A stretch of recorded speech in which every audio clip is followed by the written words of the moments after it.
On se retrouve sur la tournée montpelliéraine de Transformons la France à Montpellier au Quorum et en ligne sur le site internet de la Tribune. Agnès Robin, donc je vous accueille pour ouvrir cette séquence culture, donc la culture au cœur de la transformation économique de Montpellier.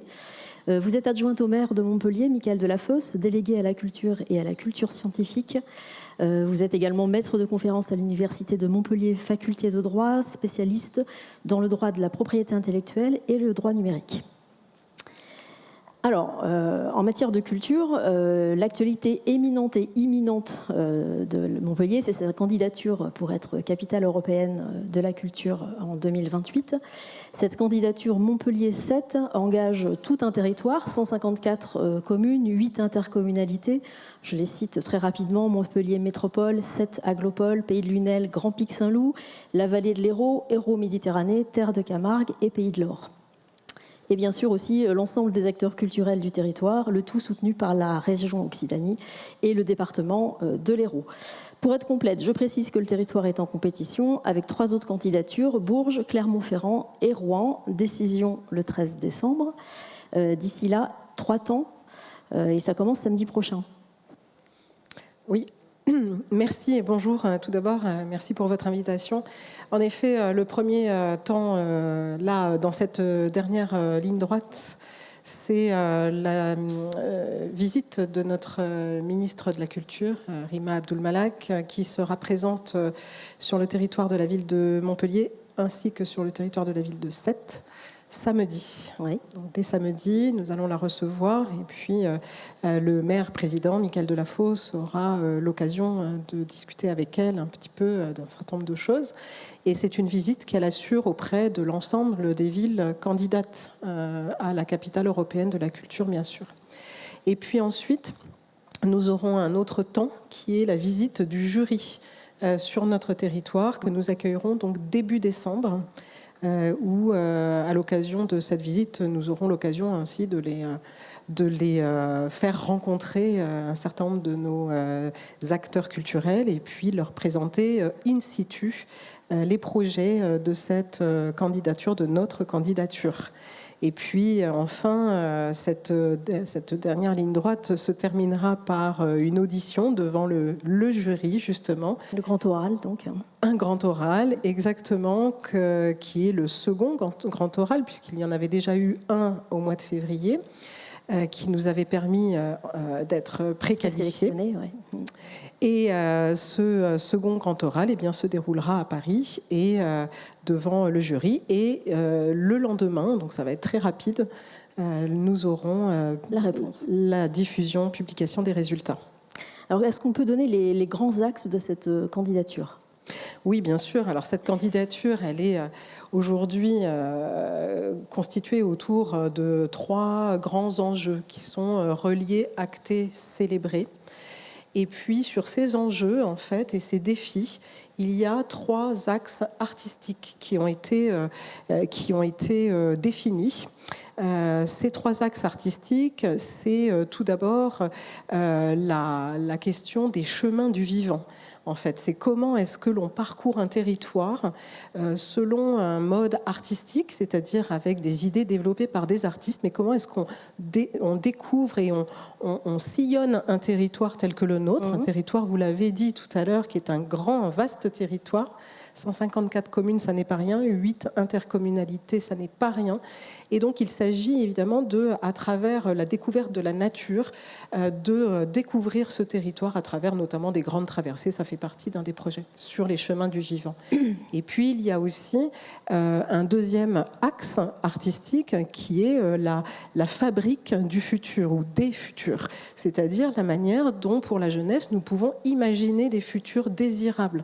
On sait aujourd'hui quelles sont les contraintes et nous répondons à ces contraintes notamment à l'occasion de la politique de l'Union européenne qui est la politique du Green Deal. Nous nous inscrivons dans cette dynamique pour essayer avec les jeunes et le jeune public en fait, de concevoir avec eux comment nous pourrions imaginer l'avenir et de manière plutôt favorable et de belle manière. Donc il s'agit en fait ici de croiser les imaginaires et ça n'est pas tout à fait un hasard si la candidature porte comme sous-titre Carrefour de nos imaginaires, parce que c'était effectivement ça qu'il s'agit de tracer, c'est-à-dire de comprendre comment on peut mailler différents imaginaires qui proviennent de cultures différentes, de territoires différents, etc. Et pour terminer, justement, ça fait la transition avec le dernier et troisième axe artistique qui est trans, c'est un mot, trans point d'exclamation, qui permet d'exprimer ici comment est-ce qu'on justement on franchit les frontières en fait, comment est-ce qu'on est transfrontière aussi dans notre façon d'aborder la culture. Ça peut être transfrontière et transgénérationnel aussi, etc. On peut multiplier comme ça les choses, transdisciplinarité, bien sûr aussi comment mélanger les esthétiques artistiques et culturelles entre elles. Bref, il y a ici toute une place pour décliner un certain nombre de projets, dont le projet d'aller chercher aussi des partenariats avec des personnes qui sont en dehors de nos frontières et en particulier sur le territoire européen. Bien sûr, nous avons aujourd'hui beaucoup de partenariats sur un grand nombre de projets avec des partenaires européens, mais aussi avec des partenaires africains. Nous avons accueilli et organisé là tout récemment la Biennale Euro-Africa suite il y a 2 ans à l'accueil du sommet Afrique-France. Et donc c'est une initiative que nous avons eue et qui va se perpétuer ensuite tous les 2 ans sur le territoire de la ville et de la métropole. Alors vous embarquez dans cette candidature, donc on l'a dit, les collectivités, les acteurs culturels évidemment, mais aussi des entreprises. Comment est-ce qu'elles participent à cette dynamique ? Alors nous avons constitué en fait pour accueillir et encourager les entreprises à nous accompagner dans cette démarche, nous avons créé tout simplement de manière tout à fait classique un club des mécènes qui est dirigé actuellement par Max Penseiller et nous accueillons ainsi les entreprises dans leur volonté et nous les encourageons à nous accompagner parce qu'en effet, la candidature présentera et présente aujourd'hui et présentera dans le dossier qui sera présenté là au jury au mois de décembre un budget de 67 millions d'euros. Sur 67 millions d'euros, il y a 90% qui sont issus de financement public et 10% qui sont issus de financement privé, que ce soit les mécènes ou que ce soit évidemment les billetteries participatives lorsqu'il y en aura. Ça n'est pas systématique, mais il y en aura certainement.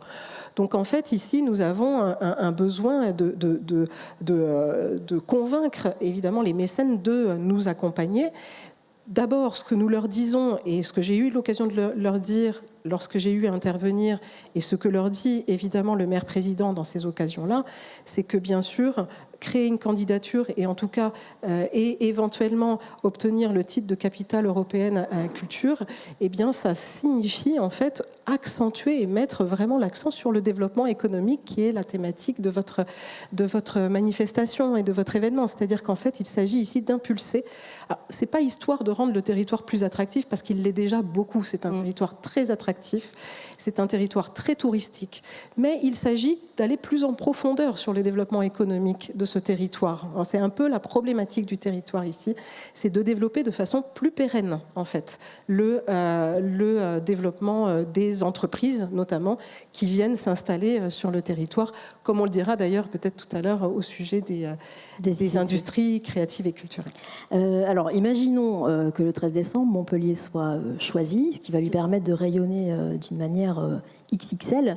Il y a eu Marseille-Provence 2013 ou Lille 2004. On a donc de la littérature, des chiffres sur les retombées que peut attendre le territoire pour la culture, mais aussi en effet en matière économique. Est-ce que vous pouvez nous donner quelques-uns de ces Alors je n'ai plus les chiffres en tête, mais ça se compte effectivement en millions d'euros. C'est-à-dire que à Marseille en particulier, il y a eu des retombées économiques très importantes sur le territoire de la ville de Marseille, mais évidemment au-delà avec tout ce qui s'y est produit et développé par la suite.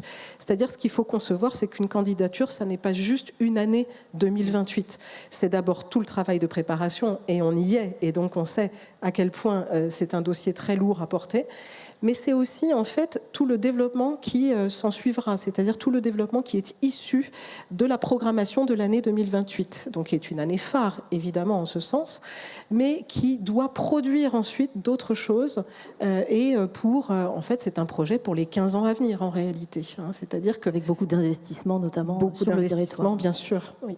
Et pour les entreprises, quels peuvent être les retours, les retombées si jamais Montpellier est choisi ?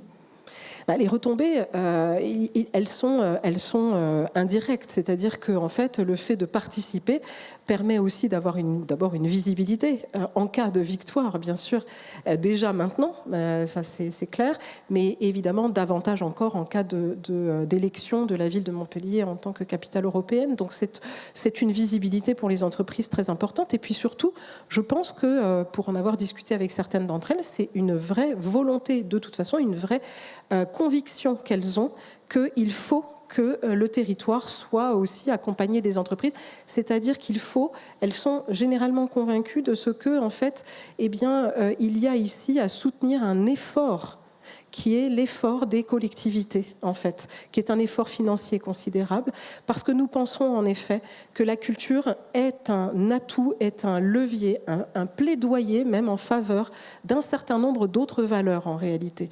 C'est-à-dire que la culture permet de porter des valeurs qui sont les valeurs qui sont liées au développement économique, bien sûr, mais pas seulement.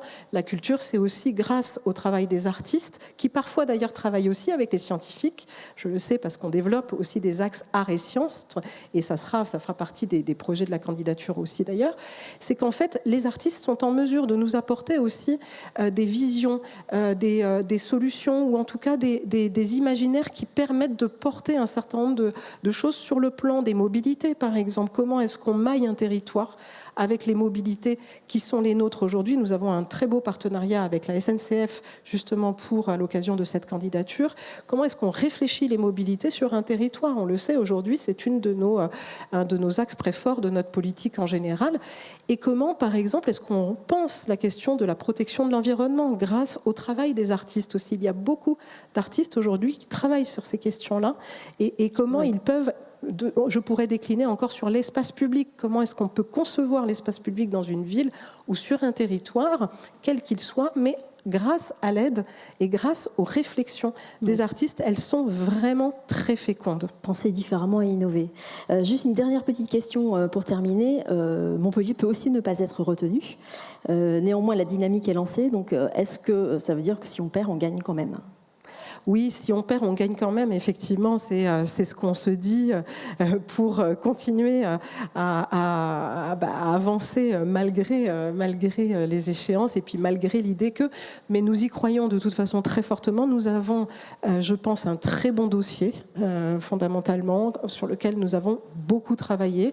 Nous avons ouvert à peu près une centaine d'appels à projets entre 2022 et 2023, sur lesquels nous avons pu soutenir des très beaux projets qui ont permis de structurer notre candidature, et de fait ces projets que nous avons soutenus pendant 2 ans ont permis justement de créer des synergies entre les différents acteurs culturels du territoire, parce que dans les prérequis des dossiers de soutien de ces manifestations, nous avons demandé aux acteurs culturels qu'ils jouent le jeu du partenariat avec des personnes qui seraient issues du territoire et pas forcément de la ville de Montpellier ou pas forcément de la ville de Sète, parce que je rappelle bien sûr que cette candidature est portée par Montpellier sur le plan juridique et administratif, mais que c'est une candidature qui évidemment a été impulsée et par la ville de Montpellier, la ville et la métropole de Montpellier, et par la ville et l'aglopole de Sète. Ouais. Merci beaucoup, on croise les doigts, réponse le 13 décembre. Merci Agnès Robin. Je vous remercie. Et on va continuer sur la thématique de la culture en parlant industrie culturelle et créative. Merci.